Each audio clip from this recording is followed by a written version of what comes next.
Exploradores, del átomo al cosmos.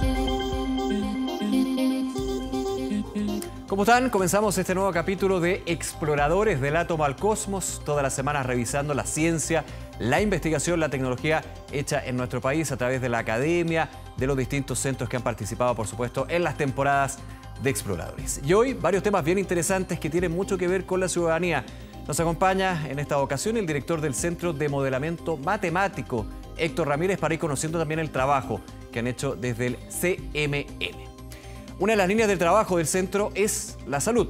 Hoy estaremos conversando sobre los proyectos que están desarrollando en medicina genómica y en la disminución del ausentismo en las citas médicas en el sector público. Otro de los trabajos realizados por el centro busca alimentar el debate público acerca de nuestro sistema electoral y cómo incorporar la paridad de género en él, un tema que llegó para quedarse. Estaremos también conversando sobre educación matemática, otra de las líneas de investigación que desarrollan en el centro y que en los últimos años los ha llevado a trabajar de manera colaborativa con el Ministerio de Educación. En unos minutos les contamos también sobre estos proyectos. Lo comentábamos, ¿de qué manera la investigación científica puede aportar a la creación de políticas públicas? En la primera nota hablamos y le mostramos sobre este tema. Aportar desde la matemática al sector de la salud es uno de los propósitos que el Centro de Modelamiento Matemático ha trabajado los últimos años. Uno de sus proyectos, que están llevando a cabo con el laboratorio Digenoma Lab de la Universidad de O'Higgins, busca generar el primer genoma humano chileno de referencia para nuestra población. Nosotros estamos avanzando en tres frentes. El primero tiene que ver con la capacidad computacional, en donde desarrollamos métodos para procesar esta gran cantidad de información. Ya logramos desarrollar un método que permite reconstruir un genoma en solo un día en un computador normal. En el segundo frente estamos avanzando en cómo digitalizar la información genética de una persona, y ahí logramos establecer una alianza entre la universidad y la empresa para instalar el secuenciador más potente en Chile. Y tercero, todo esto requiere una fuerte inversión en capital humano y desarrollar capital humano. Y ahí es donde nuestra universidad y el CMM juegan un rol importante, proveyendo el capital suficiente para desarrollar esta compleja actividad en nuestro país.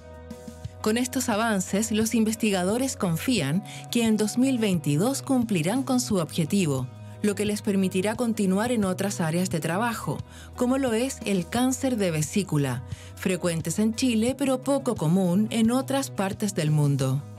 La idea principal es construir mapas moleculares de tumores, similar a un Google Map, pero para, en este caso, los cánceres de vesícula. Una vez que construyamos estos mapas, vamos a poder entender de mejor forma la variabilidad que existe entre los distintos pacientes y qué tipos de medicamentos serían los indicados para estos, mediante la creación de grupos, lo que de cierta forma se conoce como medicina personalizada.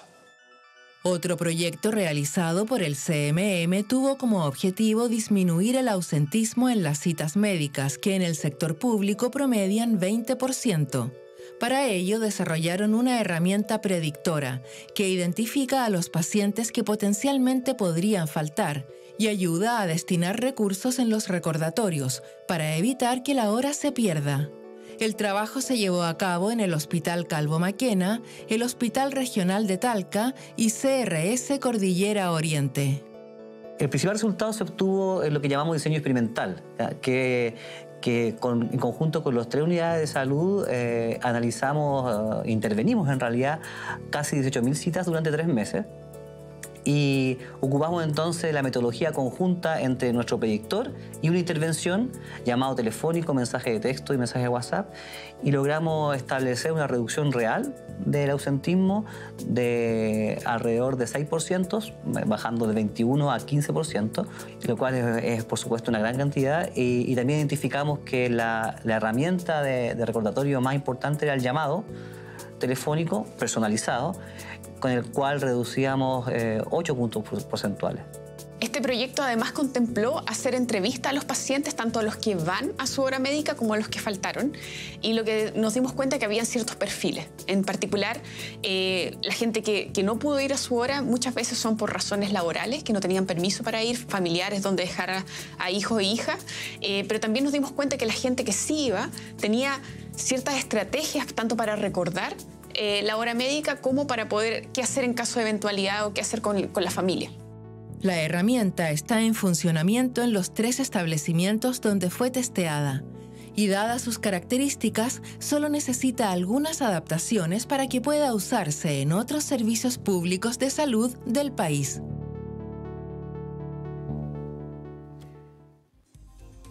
Vamos a estar conversando sobre este y otros trabajos. Para eso ya estamos aquí en el estudio con Héctor Ramírez, director del Centro de Modelamiento Matemático. Héctor, muchas gracias por acompañarnos en el programa. ¿Qué tal? Muchas gracias por la invitación.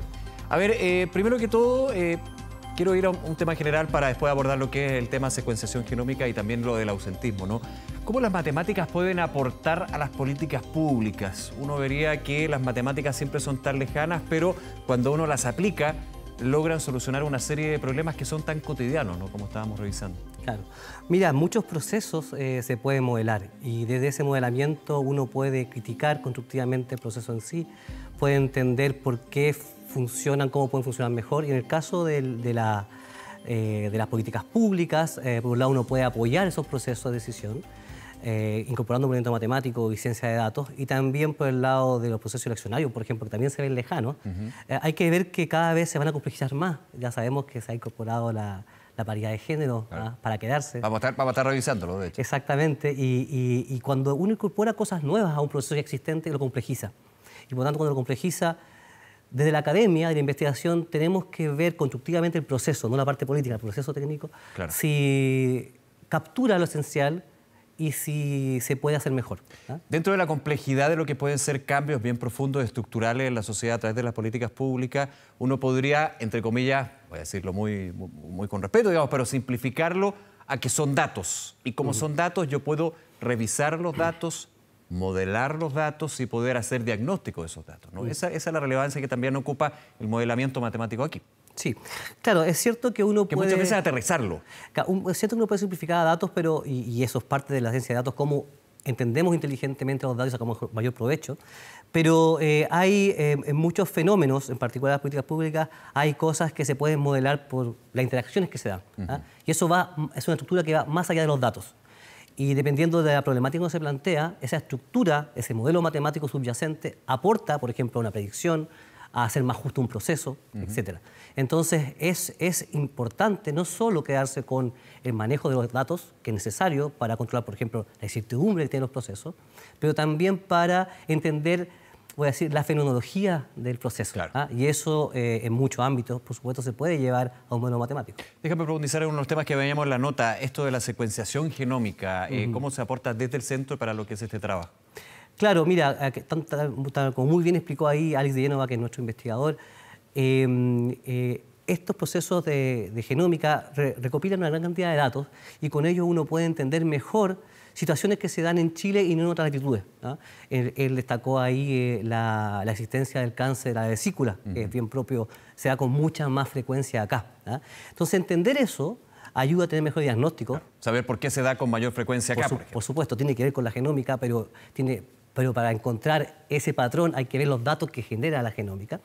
Y una vez que tengo eso avanzado, yo doy un paso importante a un camino que la salud moderna tiene, que es la medicina personalizada.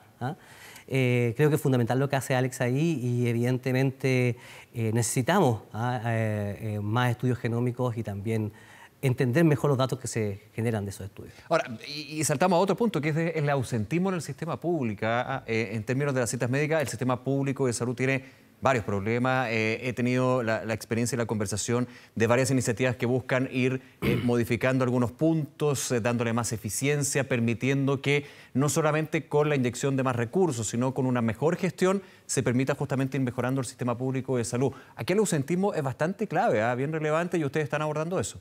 Exactamente. En el sistema público se da una... Que se podría aplicar a todo el sistema, también el privado. Por supuesto, y la problemática existe. Y de hecho la problemática es internacional, está bien estudiada, pero en lo local hay particularidades. en particular acá en Chile, la salud pública abarca un gran porcentaje de la población y es muy eficiente en términos de ocupar sus recursos, pero eso no quita que su gestión puede ser mejorada y de hecho en particular se puede incorporar aún más herramientas de inteligencia artificial, por ejemplo, para eso. Lo que se mostró en el video es un aspecto de la gestión de la agenda médica, que sabemos que la inasistencia es mayor por distintos factores en el sistema público y cómo usando inteligencia artificial, modelos también que permitan entender la problemática, podemos predecir con una gran posibilidad de acierto perfiles de pacientes que van a ausentarse. Y eso incorporar una herramienta de gestión. ¿Con qué variables, por ejemplo, uno puede predecir? Sí, primero eso es súper interesante porque parte del estudio fue identificar esas variables. Obvio. Y en parte con conversaciones con expertos, tuvimos que derribar algunos sesgos y reforzamos otros.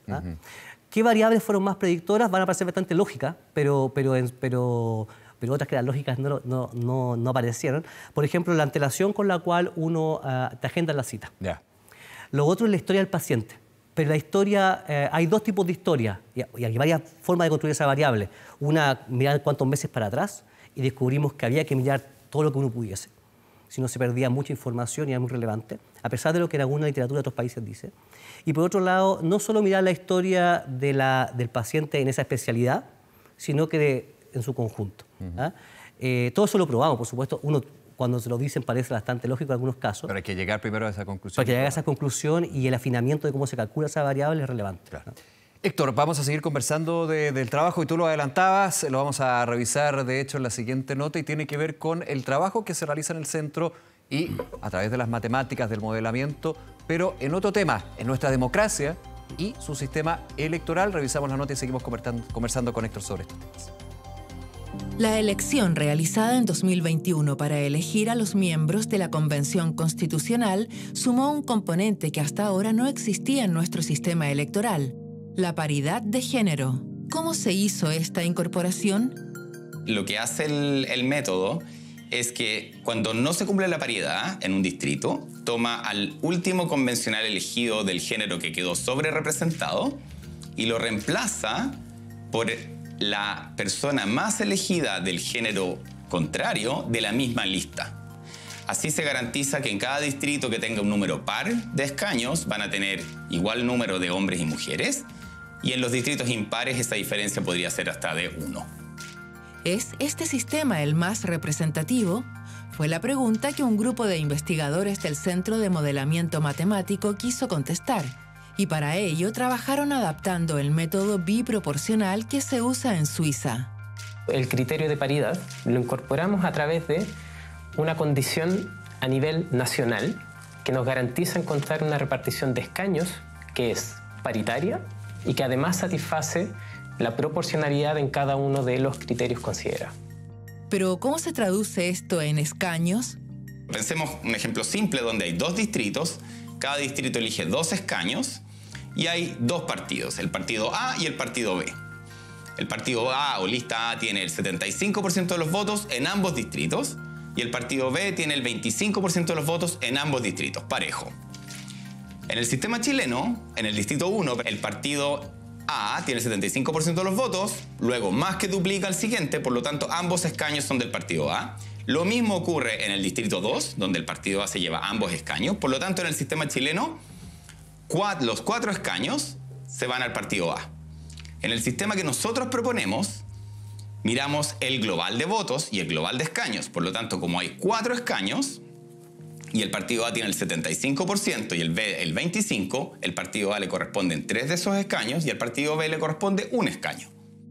Al comparar el sistema que se usó en las elecciones de 2021 con el estudiado por el CMM, los investigadores sacaron sus conclusiones.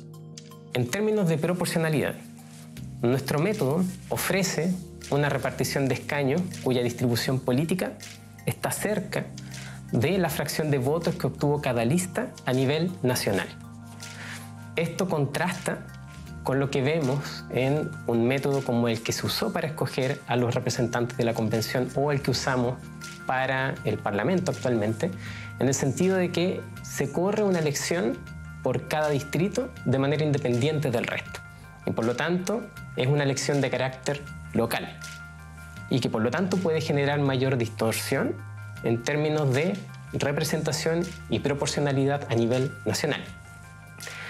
Para poder encontrar un buen equilibrio entre una muy buena representación política a nivel nacional, pero también el aspecto local, nuestro método garantiza poder escoger a la primera mayoría dentro de cada distrito.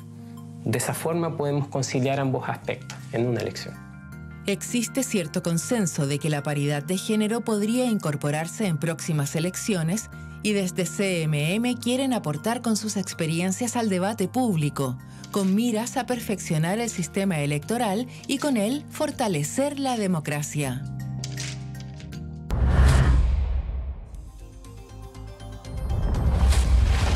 Exploradores, del átomo al cosmos.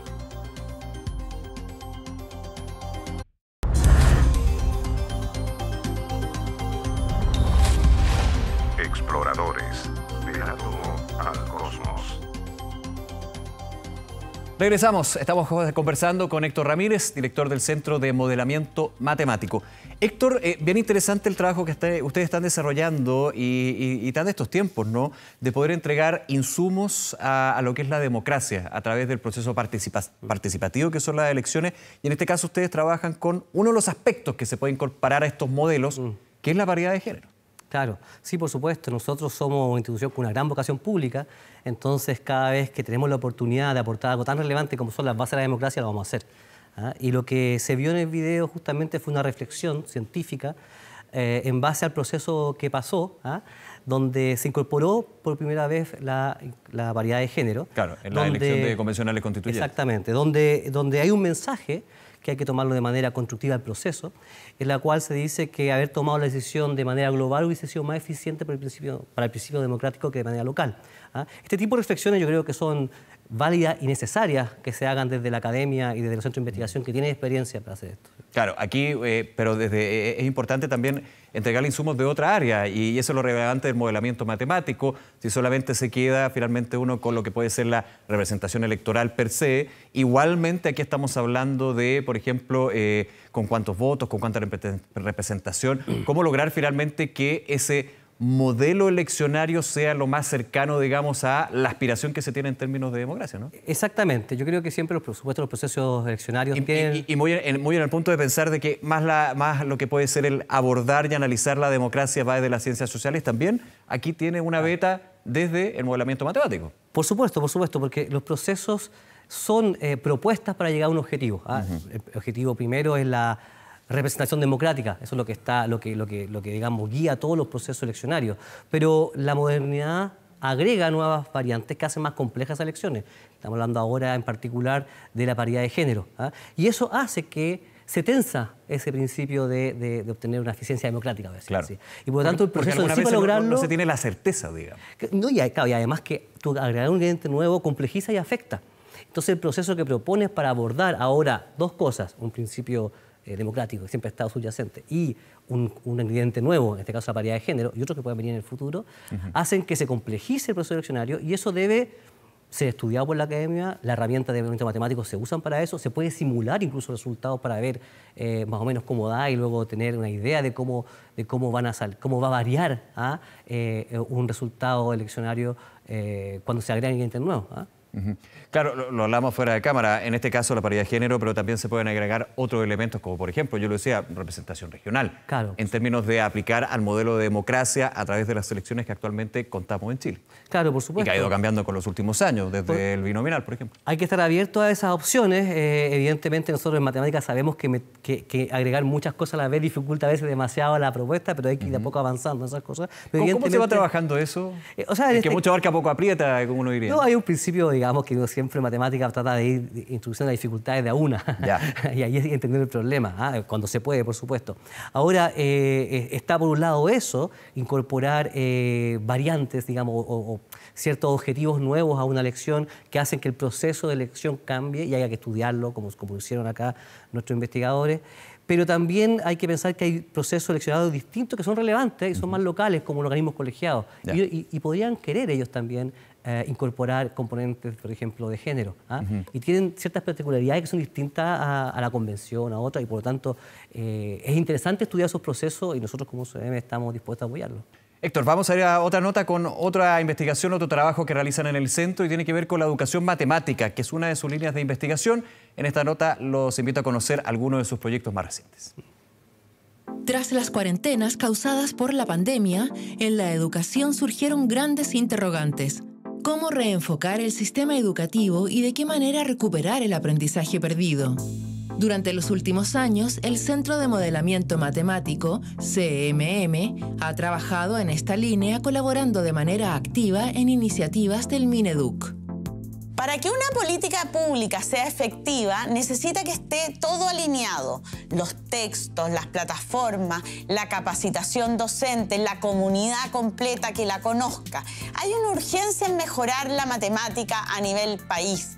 Y aquí hemos recibido el apoyo del Centro de Modelamiento Matemático, que nos ha ayudado a avanzar quizás más, a implementar estos textos de sumo primero y cursos para los electivos de matemática en geometría 3D, en límite y derivada y en probabilidades. Y esto nos va a permitir dar este salto que necesitamos como país en la asignatura de matemática. En el CMM adaptaron una colección japonesa de textos escolares para elaborar los libros Sumo Primero para estudiantes de cuarto, quinto y sexto básico y capacitaron a los docentes en su uso. Junto con el Mineduc, también desarrollaron los cursos digitales para el plan diferenciado de tercero y cuarto medio que se encuentran en la plataforma Aula 360, un trabajo colaborativo que ha sido muy valorado. Como Ministerio de Educación, contratamos a universidades que tengan permanencia en el tiempo, como por ejemplo el Centro de Modelamiento Matemático, que está en la Universidad de Chile, donde trabajamos con Salomé Martínez y todo su equipo, porque aquí hay especialistas en matemáticas que son capaces de mostrarnos cuál es el camino, innovar en matemáticas y darnos una ruta a seguir para mejorar los resultados de nuestros estudiantes. Una de las maneras de vislumbrar el impacto que tiene el trabajo que ha realizado el Centro de Modelamiento Matemático es que los textos Sumo Primero de primero a sexto básico están siendo usados en más del 60% de las escuelas en las que el Ministerio de Educación distribuye textos. La pandemia también nos hizo reflexionar sobre cómo usar las tecnologías digitales para la educación. Y en esa línea, el CMM también está desarrollando un proyecto en colaboración con universidades regionales para fortalecer la formación inicial docente. La plataforma que se va a trabajar con el CMM pretende fortalecer los procesos formativos en la formación inicial docente en matemáticas. Esto a través de recursos, una biblioteca digital, el trabajo con los formadores en el área pedagógica y didáctica. Y esto nos da a nosotros como universidad regional la oportunidad de estar actualizados en lo que significa la enseñanza de las matemáticas, lo que es muy, muy favorable. En el CMM están convencidos de que proyectos como estos ayudarán a recuperar el aprendizaje de una manera innovadora, pensando en las habilidades que se requieren para el siglo XXI, integrando conocimientos y creando situaciones de aprendizaje que motiven no solo a los estudiantes, sino también a sus profesores. Héctor, me quiero quedar con ese último punto, motivar a estudiantes pero también a profesores en la enseñanza de las matemáticas. Ese es súper importante el trabajo que están haciendo ahí. Sí, por supuesto. En los programas que están en la línea de educación del CMM se incorporan muy fuertemente los profesores, que es clave. Es clave motivarlo, es clave su capacitación para adoptar técnicas nuevas de aprendizaje. Y en todos estos programas que mencionamos en el video están ellos participando muy importantemente. De hecho, se capacitan a cientos de profesores en nuestros programas y a su vez es una línea de nuestra investigación el mejorar la formación de profesores, porque así se impacta luego la formación de los alumnos. Repensar la forma en que se enseñan las matemáticas, o también ir dejando, no de lado, pero sí de alguna manera una forma más anacrónica lo que eran las viejas formas de enseñar matemática o adaptarlas y potenciarlas? ¿Cuál es un poco la mirada que tienen ahí? Claro, yo creo que sin duda hay que adaptarla, potenciarla. Se hace investigación al respecto de esto. Volvemos al punto, esto no es llegar y tener una teoría, sino que comprobarle y decir... Es una investigación que se comprueba en condiciones reales, luego por supuesto que eso genera cierta información que se lleva luego a textos o a recursos multimedia, etc. Y en el sentido que tú dices, bueno, se adoptan modelos, en el video veíamos que se adoptó un modelo de Japón, donde se incorporan cosas también lúdicas, cosas que se pueden hacer en la sala de clase. Los programas que se vieron en los videos también incorporan, por ejemplo, recursos multimedia que se complementan con los textos. Y todo eso está basado, cada uno de esos elementos educativos tiene una razón de ser, tiene una investigación detrás que lo hace más eficiente. ¿Cómo ha sido el trabajo con el Ministerio de Educación en esta línea? Siempre los ministerios de educación como política de Estado son muy receptivos de este tipo de insumo. Claro que empezar a involucrarlos en una política pública de educación y, como sabemos, con la educación que cualquier cambio uno tiene que esperar 10 años para ver resultados, siempre es un desafío, ¿no? Por supuesto. Mira, nosotros entendemos como CMM, y es una cosa que hemos entendido hace tiempo, que tenemos que crear en base a la confianza, relaciones a largo plazo con instituciones que son claves, si no, no vamos a impactar. Y debo decir que en el caso de educación esto se lleva mucho tiempo trabajando con el Ministerio y ha pasado distintos colores de gobierno y hemos tenido programas que han seguido. En ese sentido tenemos relación especialmente con ellos muy fuerte. Como se escuchó en el video, hay programas que están abarcando a un 60% de la población a la cual llega el Ministerio. Este programa Suma y Sigue, que lidera la académica Salomé Martínez. Y como te digo, es una relación de mucho tiempo, que se crea con confianza y que en este caso debo decir que el Ministerio es una más potente.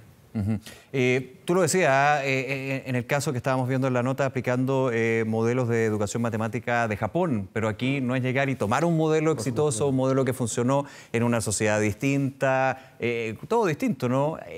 Tomar las buenas experiencias, me imagino, y reaplicarlas a lo que es la realidad, en este caso de Chile, ¿no? Eso es un gran desafío. Por supuesto, y hay que hacer la investigación que acompaña a las buenas decisiones, en eso no nos perdemos, y justamente es lo que hace el centro, una vez que adopta ciertas técnicas, cierta metodología, las prueba, las testea, las sociabiliza con los profesores, volviendo a tu primera pregunta, lo hace partícipe de esos procesos. Es importante sociabilizar con los profesores que tienen un estilo, una forma, una formación también en esto, ¿no? Por supuesto. Con el desafío que es formar a otros. Por supuesto, hay talleres y todo para hacer eso. Hay algunos, por supuesto, que un grupo acotado de profesores que participan en las investigaciones que se hacen para validar estos nuevos textos y nuevos recursos. No solamente son textos, hay recursos educativos. Y claro, su participación es clave. Héctor, te queremos agradecer por darnos a conocer el trabajo que están realizando en el centro y, por supuesto, todo el éxito hacia adelante. Gracias por acompañarnos aquí en Exploradores. No, muchas gracias a ti por esta invitación y muy feliz que la audiencia haya visto lo que hacemos en el centro. Encantado, muchísimas gracias. Y a ustedes, como siempre, gracias por acompañarnos, recordándoles que todas nuestras temporadas, capítulos, centros, universidades, quienes nos han acompañado, lo pueden revisar en nuestro portal de noticias 24horas.cl. Será hasta la próxima semana. Cuídense, chao.